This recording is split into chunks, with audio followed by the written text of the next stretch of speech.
Uma semana marcada pelo embalo dos preparativos do Carnaval, mas na pauta da Assembleia Legislativa tem votação de mensagens do Governo do Estado. Um dos projetos trata das ações de combate à fome. O projeto que dispõe sobre o aumento da alíquota do ICMS ainda não está com agenda definida para debates e votações. Quem chega agora com essas informações é o repórter Carlos Alberto. A semana na agenda legislativa será contaminada pelos festejos carnavalescos que começam a partir da próxima sexta-feira. Mas na Assembleia Legislativa, a bancada aliada ao governo do Estado quer acelerar o debate e a votação de mensagens oriundas do Poder Executivo e que tratam sobre a implantação do mutirão de cirurgias, o combate à fome, a reforma administrativa e as mudanças na legislação que disciplina o ICMS. Uma das matérias que dispõe sobre o combate à fome recebeu o aval da mesa diretora e já pode ser votada pelo plenário. Sem as comissões técnicas montadas, cabe à mesa diretora definir pareceres e encaminhar os projetos ao plenário. Entre as matérias, a que aumenta a alíquota do ICMS gera mais polêmica e pressão sobre os parlamentares. Os deputados estaduais recebem, desde a semana passada, mensagens e ligações de lideranças empresariais, dirigentes de entidades do comércio, de proprietários de bares e restaurantes e também de eleitores que fazem apelos para a carga tributária não ficar mais salgada. O governo do Estado tenta, com a elevação da alíquota do ICMS de 18% para 20%, diminuir as perdas na arrecadação, que em 2022 ficaram em R$ 1.130 bilhões. E pelas estimativas, em 2023 serão superiores a R$ 2 bilhões. As perdas foram provocadas em função das medidas adotadas pelo governo do então presidente Bolsonaro para a redução dos impostos sobre combustíveis e energia. As mudanças na alíquota do ICMS ainda não representam unanimidade entre os aliados do Palácio da Abolição. E na bancada do PDT tem críticas ao projeto de lei. Um dos críticos é o deputado estadual Queiroz Filho, que se opõe ao aumento do ICMS. Com redação do Ceará Agora, Carlos Alberto.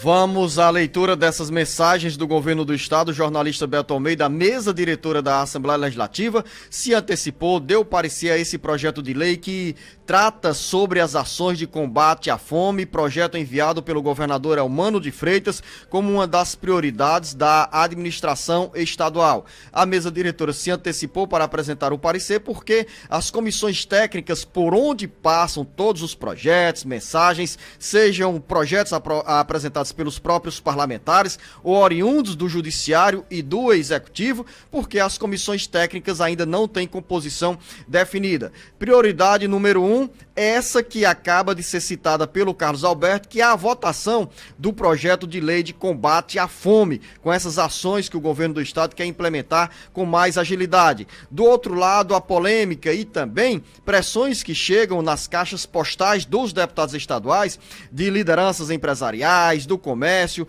de eleitores e eleitoras que os questionam sobre a votação do projeto que aumenta a alíquota do ICMS sobre combustíveis, comunicações, transporte e também energia elétrica. O governo tem essa agenda que passa pela Assembleia Legislativa e com essa semana que acaba sendo curta, porque a partir de sexta-feira todo mundo já vai estar na estrada e votação agora somente no mês de março. São vários projetos, uns com ampla aceitação, outros causando mais polêmica. E esse caso, por exemplo, do projeto de combate à fome, destina 230 milhões de reais para serem investidos imediatamente no combate à fome aqui nos cearenses aqui do estado. Então, o que isso quer dizer? Que não haverá, nesses casos específicos desse projeto, nenhuma objeção de nenhum parlamentar. Esse projeto, inclusive, tem que ser e vai ser aprovado aí na Assembleia Legislativa amanhã, terça-feira, sem problema. Outro também que não deverá ter nenhuma resistência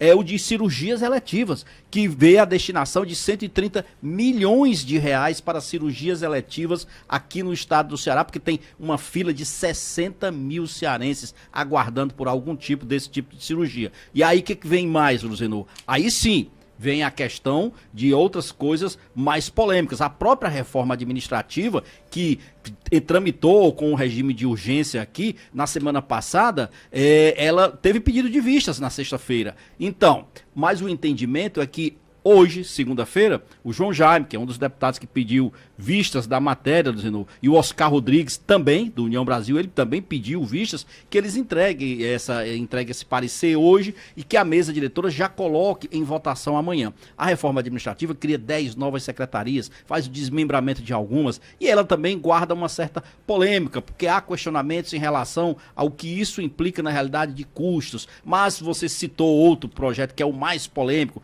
que tem gerado realmente maior embate, inclusive da classe produtiva, da classe empresarial, que é exatamente a elevação das alíquotas de ICMS aqui no estado do Ceará, né, de 18% para 20%. Esse projeto ele não tramita em caráter de urgência, então ele naturalmente não entra nessa pauta de votação durante esta semana, principalmente essa semana que antecede o carnaval. Então haverá mais tempo para o debate, para a discussão. O governador Eumano Freitas, na última sexta-feira, inclusive, fez aquele almoço exatamente com esse propósito.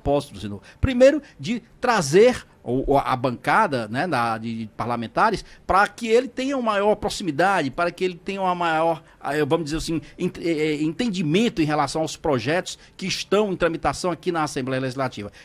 Chamou a atenção o fato, claro, de que ele estendeu o convite para todos os parlamentares, mas como também já era previsível, a bancada que se diz de oposição aqui na casa e uns mais independentes não compareceram. 30 dos 46 deputados estiveram presentes ao almoço da última sexta-feira. Mas isso... Com uma cena de constrangimento, jornalista Beto Almeida, porque o deputado estadual Fernando Hugo, que integra a bancada do PP, chegou com a esposa e foi barrado na entrada, porque o encontro era exclusivo com os deputados estaduais. Descontente com o gesto, Fernando Hugo deixou o ambiente do palácio da residência oficial do governo do estado e não se pronunciou nas redes sociais. E vamos ver qual é o desdobramento desse veto, né? Ou dessa decisão do deputado Fernando Hugo de não participar do almoço. Fernando Hugo sabia que o convite era exclusivo para os deputados estaduais. Chegou acompanhado da esposa e, quando recebeu a informação que não poderia entrar, decidiu voltar para casa.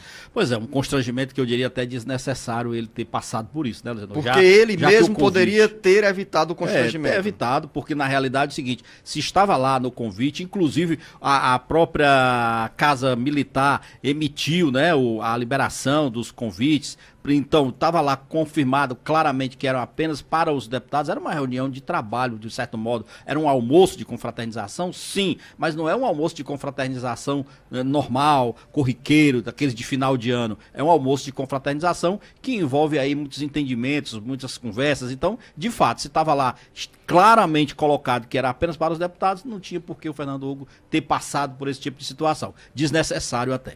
E lembrar também que na sexta-feira, durante o período da tarde, o governador Eumano de Freitas recebeu uma boa notícia que veio do Supremo Tribunal Federal com a decisão do ministro Luiz Fux de reconsiderar uma lei sancionada no ano passado que suspendia a cobrança do imposto do ICMS sobre transmissão e distribuição de energia elétrica. Você lembra, Beto Almeida, que no ano passado aqui, em entrevista ao jornal Alerta Geral, a então secretária da Fazenda, Fernanda Pacobaíba, falava sobre uma sigla pouco desconhecida do jornalista, também, principalmente do cearense, que é... TUST e DUST. TUST e DUST, que são siglas que uma se refere à distribuição e outra transmissão de energia elétrica. Esses dois serviços eram isentos da cobrança do ICMS a partir de uma decisão do então presidente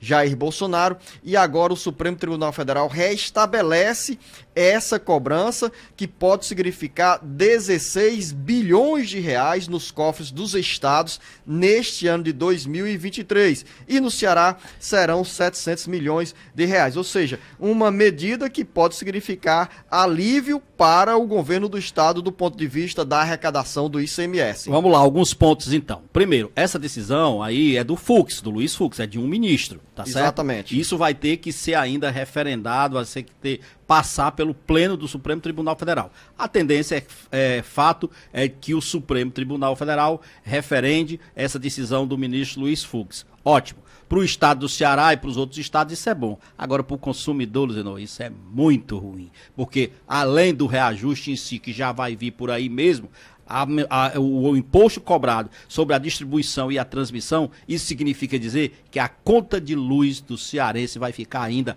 mais cara. Então é aquela história, é bom para um e para os outros, choro muito. Mas você lembra que no ano passado, quando foi retirada essa taxação do ICMS sobre transmissão e distribuição, a conta de energia foi reduzida na mesma proporção? A conta foi. Nós tivemos uma ótima redução no valor da conta de energia. Puxa aí esses dados, jornalista Beto Almeida, sobre a redução da energia eu, pelo elétrica. menos, eu tô falando como consumidor. Inclusive, Não, de um modo geral. De um modo geral, houve redução. Óbvio, Luciano. Mas qual é o parâmetro que você tem para redução da sua conta de energia elétrica? Porque você passa pouco tempo dentro de casa. Não. É um exemplo. Não, é senhor. um exemplo. Não, senhor. Para todo mundo.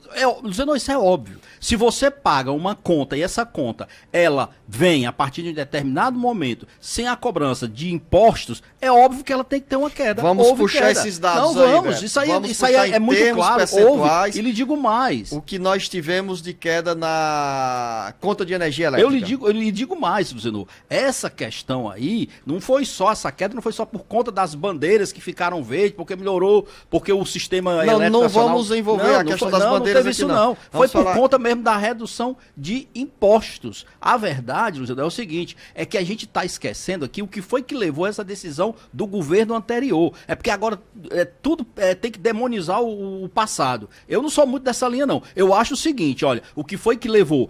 Primeiro, foi o entendimento de que energia não é um bem supérfluo. O entendimento da cobrança de impostos sobre energia e telecomunicações é que eles eram considerados bem supérfluos. Naquela época, lá em 1960, como era considerado bem supérfluo, aí você pagava porque aquilo era um bem supérfluo. Mas hoje, energia, telecomunicações não são bens supérfluos, são bens essenciais, necessários para a sobrevida de qualquer pessoa. Então, eu questiono esse entendimento.